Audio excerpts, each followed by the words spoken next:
Education Eklavya में आपका स्वागत है। आप लोगों का अभिनंदन है। आज हम पढ़ेंगे पब्लिक एडमिनिस्ट्रेशन में, ठीक है, यानी लोक प्रशासन पर दृष्टिकोण, इंग्लिश में कहें तो पर्सपेक्टिव ऑन पब्लिक एडमिनिस्ट्रेशन। ये यूनिट दूसरे का पहला चैप्टर है, यानी यूनिट 2 इसलिए शुरू कर रहा हूँ क्योंकि यूनिट 1 का जो है उसमें 3 क्वेश्चन बनते हैं, जो कि 2 क्वेश्चन परमानेंट आते हैं, उसमें थोड़ा सा टाइम लगेगा मुझे।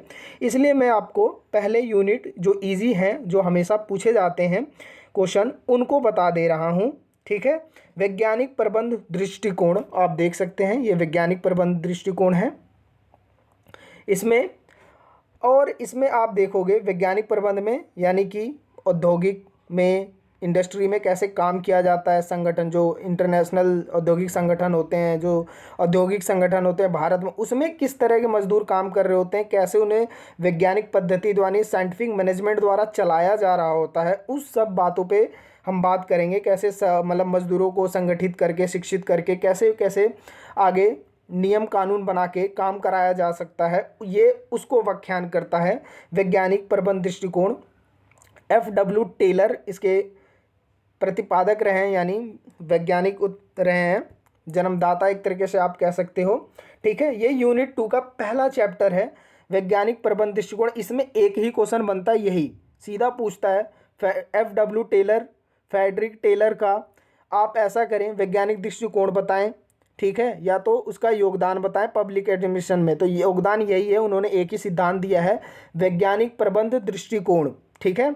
आप इंट्रोडक्शन देख लो कि आप इंट्रोडक्शन में लिखोगे क्या, ठीक है। इंट्रोडक्शन: 20वीं सदी के पहले दशक में टेलर ने वैज्ञानिक प्रबंध का प्रतिपादन किया, यानी कि जो 20वीं सदी थी उसमें टेलर ने वैज्ञानिक प्रबंध का प्रतिपादन देने अपना योगदान दिया, उसका बढ़ावा दिया, लिखित दिया, ठीक है। यह प्रशासन का पहला सामंजस्यपूर्ण सिद्धांत था, यानी जो प्रशासन है, एडमिनिस्ट्रेशन है, उसका पहला सिद्धांत था। वैज्ञानिक प्रबंध का मतलब होता है कि किसी कार्य को एक विशिष्ट ज्ञान, यानी कोई कार्य करना चाहते हैं आप, तो उसको किसी विशिष्ट ज्ञान, वैज्ञानिक पद्धति के आधार पर विभिन्न जो मानवीय प्रयासों, यानी जो इंसान हैं, मानव हैं, मजदूर हैं, उनके प्रयासों द्वारा पूरा किया जाना चाहिए, ठीक है। वैज्ञानिक प्रबंध के जन्मदाता अमेरिकी फ्रेडरिक विस्लो टेलर ने 1911 में अपनी एक पुस्तक लिखी, जिसमें उन्होंने बताया, उनकी पुस्तक है वैज्ञानिक प्रबंध के सिद्धांत, में सर्वप्रथम प्रकाशित किया इस सिद्धांत को, ठीक। और उसमें बताया कि जो वैज्ञानिक प्रबंध है उसका सरोकार औद्योगिक संगठनों का प्रबंधकीय प्रथाओं, उत्पादन प्रक्रिया, ठीक है, वैज्ञानिक पद्धतियों का प्रयोग से है। यानी कि जो इंडस्ट्रियल एरिया है, औद्योगिक है, औद्योगिक संगठन है, इसमें जो काम कर रहे हो, जैसे कुछ जो काम चल रहा है उसका जो मैनेजमेंट है, ठीक है, जैसे उत्पादन में आप मान लो उसकी क्या प्रथाएं, क्या मतलब नियम कानून क्या है, क्या उत्पादन है, ठीक है, जो कानून चल रहा होता है उसके अंदर, संगठन चल रहा होता है, ठीक है, उस पद्धति का प्रयोग से किया जाता है कि वैज्ञानिक पद्धति द्वारा इसको चलाया जाएगा। इसमें संगठन के निचले स्तर पर ध्यान दिया जाता है, यानी लो लेवल पे, एकदम जो नीचे स्तर पे होते हैं, जो कच्चा माल बनाते हैं, लाते हैं बागान से, ठीक है, अपना काम सही से कर रहे हैं नहीं कर रहे हैं, उस पर कैसे नियम कानून रखे जाते हैं, उन पे ध्यान दिया जाता है, ठीक है। बाकी ऊपर तो सारी मशीनें काम कर रही होती हैं, जो उच्च स्तर पे होते हैं, कुछ कारीगर होते हैं, लेकिन वो मशीनें अधिकतर बनाती हैं। तो निम्न कार्य नीचे इसलिए बताया जा रहा है ताकि यहाँ काम चोरी ना हो सके, ठीक, इसलिए उस पर ज़्यादा ध्यान दिया जा रहा है। इसमें संगठन के निचले स्तर पर केंद्रित किया गया है। इसका लक्ष्य क्या है? काम की भौतिक प्रवृत्ति और कर्मचारियों की शारीरिक प्रवृत्ति के मध्य का अध्ययन करना है, यानी कि जो काम है उसका भौतिक प्रवृत्ति कैसा है, कैसा काम है, क्या काम है उसका, और कर्मचारियों की शारीरिक, यानी जो शरीर है उस काम के लिए ठीक है, काम कर सकता है या नहीं, ठीक है, उसकी सुधार, मतलब उसके बीच का जो संबंध है उसके अध्ययन किया जाता है इसमें, कि कोई मजदूर है, कोई व्यक्ति है, कि कोई काम है तो कर सकता है या नहीं कर सकता है, ठीक है, उसकी शारीरिक संरचना को देख के ध्यान में रख के नियम बनाए जाते हैं, ठीक है। इसमें सांगठनिक कुशलता और मित्रता में सुधार के लिए विशिष्टकरण, शून्यता, तकनीक, क्षमता और तर्क संगत होने पर बल दिया जाता है। यानी इस संगठन में क्या है, कुशलता पे, कार्य कुशल होना चाहिए, मित्रता में सुधार, यानी कि संगठन में सभी मजदूर आपस प्रेम भाव से अपना काम कर सकें, विशिष्टीकरण और सूचनीयता, तकनीक क्षमता यानी विशिष्टीकरण का या सूचनीयता का मतलब है सूचना का प्रसार, जानकारी सभी को होनी चाहिए कि क्या काम हो रहा है और क्यों हो रहा है। तकनीक क्षमता होनी चाहिए यानी इंडस्ट्री जो इतनी बड़ी चला रहे उसमें तकनीक होनी चाहिए, उन्नत तकनीक होनी चाहिए। तर्क संगत होने पर बल दिया यानी तर्क संगत वार्ता कि ये काम होगा नहीं सर, ये काम ऐसे करेंगे तो इसमें गलती हो सकती है, अगर हम इस नियम कानून से करें तो कोई गलती करने की संभावना नहीं है। इन सब पे बात कर दिया गया है, ठीक है।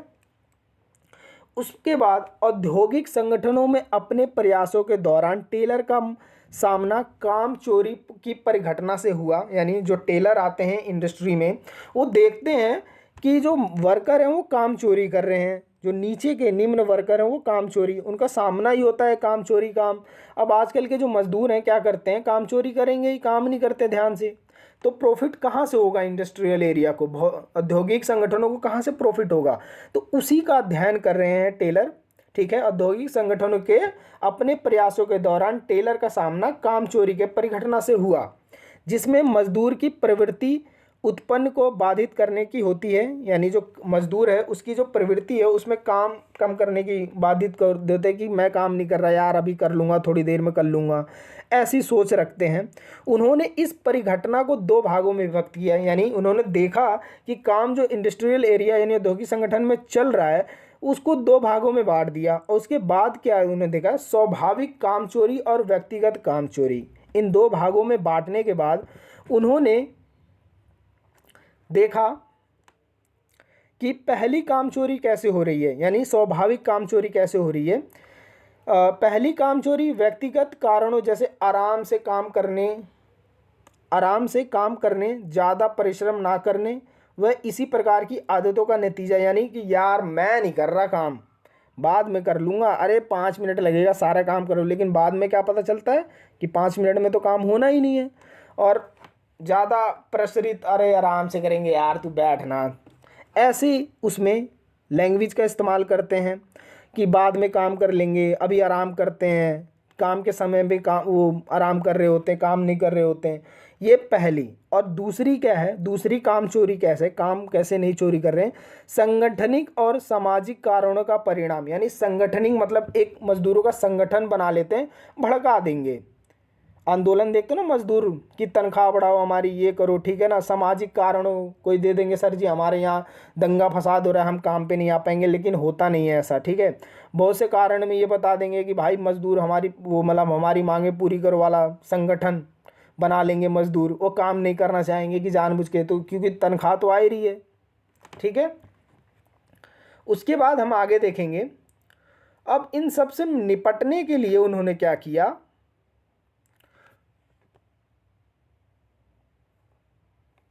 ठीक। अब उन्हें लगा फ्रेडरिक टेलर को लगा कि संगठन की जो कुशलता बढ़ाने की बुनियादी तरीका है वो वैज्ञानिक तरीका हो सकता है। यानी उन्होंने देखा कि काम चोरी चल रही है, काम सही से हो नहीं रहा, ठीक है, लोग आंदोलन कर रहे हैं, नीचे वाले सही से माल प्रोडक्शन नहीं दे रहे हैं, तो उन्होंने क्या किया, वैज्ञानिक तरीके से काम चोरी कम करने के लिए उन्होंने कुछ नियम बनाए, कानून बनाए, ठीक है। टेलर ने अपने वैज्ञानिक प्रबंध सिद्धांतों को 3 कल्पनाओं पर आधारित माना है, ठीक है। 3 कल्पना बताई कि इससे थोड़ा बहुत कम किया जा सकता है। पहला क्या, वैज्ञानिक पद्धति के प्रयोग से संगठित, ये देखिए ये रहा पहला, ठीक है। वैज्ञानिक पद्धति के प्रयोग से संगठनिक कार्य प्रणाली उत्पन्न की जाएगी। यानी जो नियम कानून बनाए जाएंगे, संगठनिक कार्य प्रणाली बनाई जाएगी, वो वैज्ञानिक पद्धति द्वारा ऐसी बनाई जाएगी कि सभी मजदूरों को सही से काम मिल सके और पूरी तरह काम कर सके, ठीक है। एक अच्छा मजदूर काम को शुरू करने वाला नहीं बल्कि प्रबंध के निर्देशों को मानने वाला मजदूर है। यानी फ्रेडरिक टेलर मानते हैं कि एक अच्छा मजदूर जो होता है, टेलर मानते हैं कि जो एक अच्छा मजदूर होता है वो क्या करता है, वो काम से नहीं, एक अच्छा मजदूर काम से शुरू करने वाला नहीं होता कि भाई मैं शुरू से ही काम कर, भाई वो, क्योंकि काम तो आप कुछ भी करो, अगर आपको जानकारी नहीं होगी तो काम तो बिगड़ना ही है। तो वो टेलर कहते हैं कि एक अच्छा मजदूर काम को शुरू करने वाला नहीं बल्कि प्रबंध के निर्देशों को मानने वाला होता है। यानी कि जो ऊपर से ऑर्डर आया है, जो नियम आए हैं उसके अनुसार आपको काम करना है, जो कि आप गलती नहीं करोगे अगर ऊपर के ऑर्डर से काम करोगे तो। ठीक है। तीसरा वो मानते हैं, ये तीसरा देख लें, ये तीसरा मानते हैं कि हर मनुष्य एक आर्थिक मनुष्य है, यानी वह आर्थिक कारणों से ही प्रेरित होता है। कहने का मतलब है कि जो मनुष्य है वो आर्थिक होता है, बिल्कुल होता है मनुष्य आर्थिक। ठीक है। F.W. टेलर कहते हैं कि हर मनुष्य एक आर्थिक मनुष्य है, यानी कि वह अपनी कारणों से ही प्रेरित होता है। आर्थिक कारण यानी कि पैसा चाहिए उसे मजदूर को, सही तनख्वाह होनी चाहिए, उसकी सही व्यवस्था होनी चाहिए, मेडिकल सुविधा होनी चाहिए उसके लिए, ऐसी बात करते हैं। अब आता है टेलर का वैज्ञानिक सिद्धांत क्या होता है। आपने इंट्रोडक्शन देख लिया, थोड़ा बहुत आपने ये जान लिया कि इसमें कैसे काम कर रहे हैं, किसके लिए काम कर रहे हैं, संगठन के लिए मजदूर काम कर रहे हैं। ठीक है। अब टेलर आगे वैज्ञानिक प्रबंधन के 4 सिद्धांत देते हैं और बताते हैं। ठीक है। वो 4 सिद्धांत क्या बताते हैं। पहला है, टेलर ने वैज्ञानिक प्रबंध के 4 सिद्धांत दिए। पहला, कार्य का विज्ञान व उसका विकास। कार्य का विज्ञान का मतलब होता है मानव कार्य के प्रत्येक संगठक के लिए विज्ञान विकसित करना, यानी जो भी होगा काम वो साइंटिफिक तरीके से होगा, साइंटिफिक तरीके से, और किसी तरीके से नहीं करना है। जो पुरानी व्यवस्था है उस पद्धति की जगह लेगा, यानी जो पुरानी परंपरा व्यवस्था चली आ रही है उसको हटा दो, अब नई व्यवस्था साइंटिफिक ले आओ, एकदम वैज्ञानिक तकनीक ले आओ, नई लेटेस्ट वाली, वो उससे काम कराओ ताकि काम जल्दी हो और बढ़िया काम हो। जो पुरानी व्यवस्था पद्धति थी उसको हटा दो, उसकी जगह नई लेके आओ। प्रत्येक कार्य को करने के लिए वैज्ञानिक विधि द्वारा सर्वोत्तम तकनीक द्वारा पद्धति तौर तरीके का प्रयोग किया जाना चाहिए, यानी कि जो कार्य करोगे वो क्या, वैज्ञानिक पद्धति, सर्वोत्तम तकनीक, ठीक है, पद्धति तौर तरीके, उसके जो नियम कानून है उसके द्वारा काम किया जाना चाहिए। कर्मचारियों को कार्य करने का एक सर्वोत्तम तरीका निर्धारित और उत्पादन का मानक स्तर तय किया जा सके कि कितना उत्पादन किया गया है। ठीक है, इसका निर्धारण किया जाना चाहिए, यानी जो एक तो आप तरीका निर्धारण कर दो, तरीका निर्धारित कर दो, उत्पादन मानव स्तर बता दो कि कितना उत्पादन करना है। ठीक है, एक बता दो कि 100 बनाना है शर्ट, 2000 बनाना है, 20,000 बनाना है, एक उत्पादन स्तर बता दो। ठीक है, मजदूरों को कितना उत्पादन किया जाना है और कितना आगे करना है, ये सारे नियम निर्धारित साइंटिफिक मैनेजमेंट द्वारा किया जाएगा। दूसरा है इसमें वैज्ञानिक चयन और श्रमिकों का विकास। वैज्ञानिक तरीकों से मजदूरों का चयन होना चाहिए। जैसे आप देखते हो ना, कम्पिटिटिव एग्ज़ाम होते हैं रेलवे के, वो भी तो काम करे मजदूर ही एक तरह से होते हैं किसी भी संस्था में। ठीक है, चयन कैसे होगा, वैज्ञानिक पद्धति के द्वारा मजदूरों का चयन किया जाएगा। आप इंडियन रेलवे का ही मान लो एक एग्जाम्पल। ठीक है, उसमें पटरी बिछाने वाला बंदा है, वो इंडियन रेलवे का फॉर्म भरेगा, एग्ज़ाम देगा, क्वालिफाई करेगा, जभी तो वो काम करेगा, बिना क्वालिफिकेशन के तो काम करेगा नहीं। तो वही इसमें बताया गया है कि वैज्ञानिक तरीके से मजदूरों का चयन होना चाहिए, मतलब शिक्षित, मतलब अपना उनका पेपर लो, एग्ज़ाम लो उनका, फिर जाके उनका चयन करो। ठीक, उन्होंने शिक्षा प्रशिक्षित और विकसित करना है, यानी हाँ यहाँ है, उन्हें कैसे करना है, मजदूरों को शिक्षित करो, प्रशिक्षित करो और विकसित करना है, यानी मजदूरों को पढ़ाओ, समझाओ, फिर उसको विकास बताओ कि ऐसे ऐसे काम करना है। ठीक है जी, ठीक है। ऐसे जैसे कि अब रेलवे की मान लो जो एग्जांपल दिया था उसमें किसी को पटरी बिछाना है। अब जो बंदा नया नया एग्जाम पास करके जाएगा उसको थोड़ी ना है कि पहले पटरी बिछाने से नीचे पहले गिट्टी बिछानी होती है, गिट्टी के ऊपर फिर वो लंबे लंबे वो देखते हो ना पीलर डाले होते, पहले लकड़ी के डलते थे, अब सीमेंट के डल रहे होते हैं, कंक्रीट और सीमेंट के मिक्स डले होते हैं। उसके बाद फिर बीचों में गिट्टियाँ भरी होती हैं, फिर जाके पटरी, पटरी को फिर बांधने के लिए, उसी की तरह।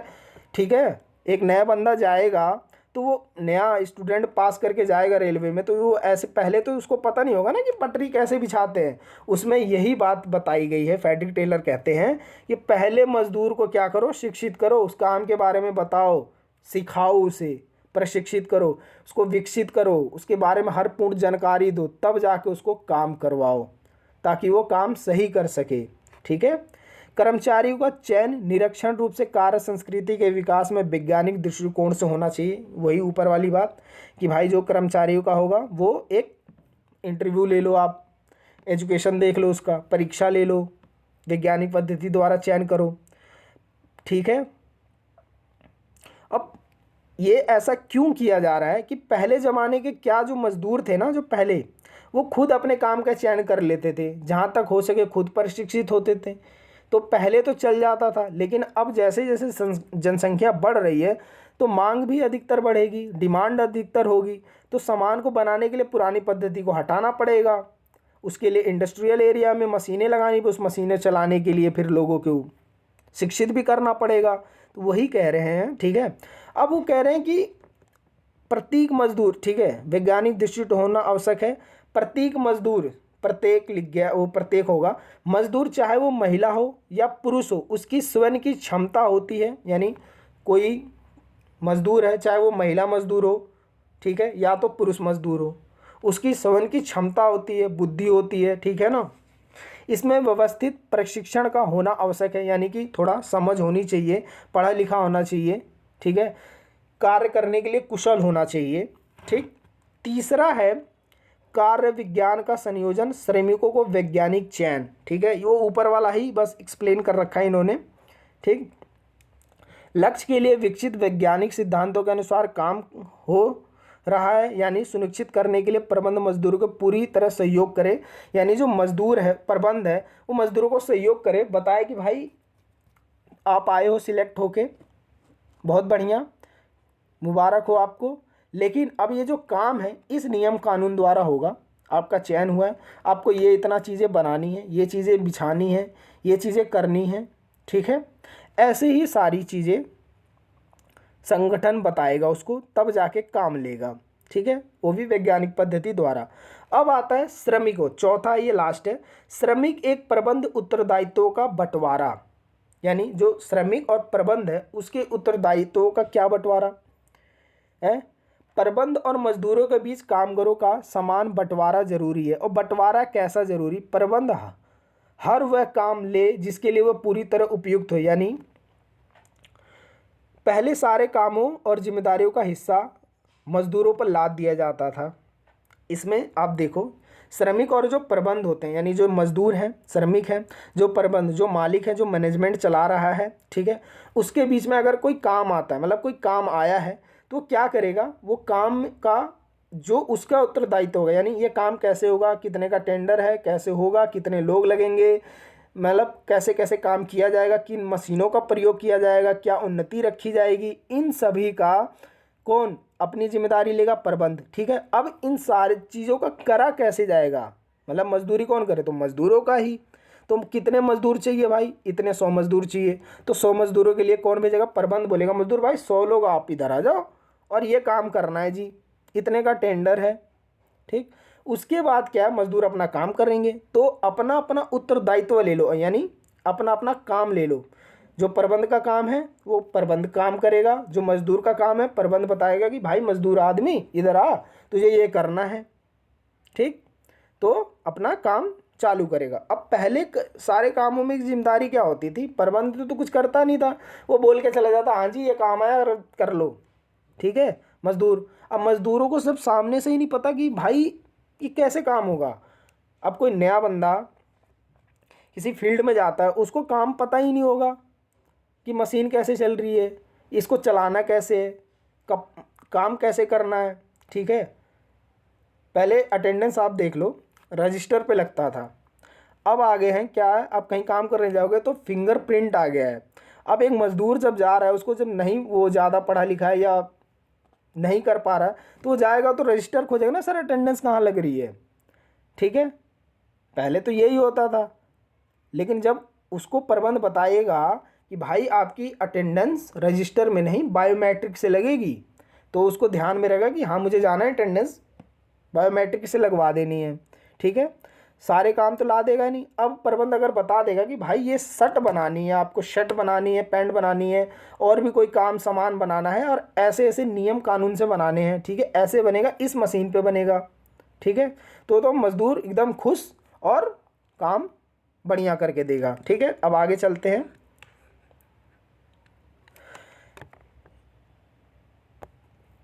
ठीक है, वैज्ञानिक प्रबंध के उपयोगी सिद्धांत को लागू करने में वैज्ञानिक प्रबंध की जो तकनीकें हैं, यानी जो सिद्धांत को लागू करेंगी वो जो तकनीकें हैं वो क्या क्या तकनीकें हैं? पहला है कार्यात्मक फोरमैनशिप। क्या होता है कार्यात्मक फोरमैनशिप का मतलब? एक लेबर पे 8 बॉस रहेंगे, ठीक है। अब वो 8 बॉस मैं बताता हूँ कैसे हैं। टेलर ने कार्यात्मक फोरमैन की अवधारणा का समर्थन किया है, जिसके अंतर्गत एक मजदूर 8 कार्यात्मक फोरमोन यानी बॉस के द्वारा पर्यवेक्षित तथा मार्गदर्शित किया जाता है। एग्जाम्पल के लिए आप इंडस्ट्रियल एरिया में आप ये देख लो, एक मान लो इंडस्ट्रियल रेलवे है, रेलवे में पटरी का काम है जी, ठीक है। वो अब उसके 8 बॉस कैसे होंगे मैं बताता हूँ आपको। वो 8 बॉस ऐसे होंगे, एक बोलेगा भाई मजदूर इधर आ जा और ये बराबर कर दे ज़मीन, रेलवे की पटरी बिछानी है। मजदूरों ने बराबर कर दी। दूसरा बॉस आएगा, बोलेगा भाई सुन ले, बिल्डोजर चला, रोड बढ़िया करा, ठीक है, उसका कम है। तीसरा बॉस ये आके कहेगा, ठीक है भाई इस पे रोड बराबर हो गया बढ़िया से, ठीक, कंक्रीट डाल, ठीक है। चौथा बॉस आएगा, वो कहेगा भाई रेलवे की लाइन पटरी बिछाने से पहले वो देखते हो ना पिलर रखा होता है, वो डाल दो, वो डाल जाएगा। पांचवा बॉस आएगा, बोलेगा भाई पटरी बिछाओ,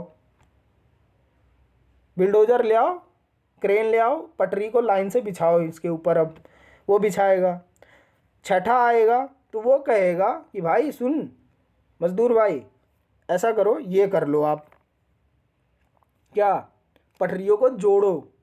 एक आएगा बोलेगा भाई बेल्डिंग करो पटरियों को, देखते हो ना कि कुछ देर पे ज़्यादा लेंथ बेल्डिंग होती है, वो बोलेगा जोड़ो इसे। अब एक आएगा भाई जॉइंट हो गया नट बोल्ट कस दें, ठीक है।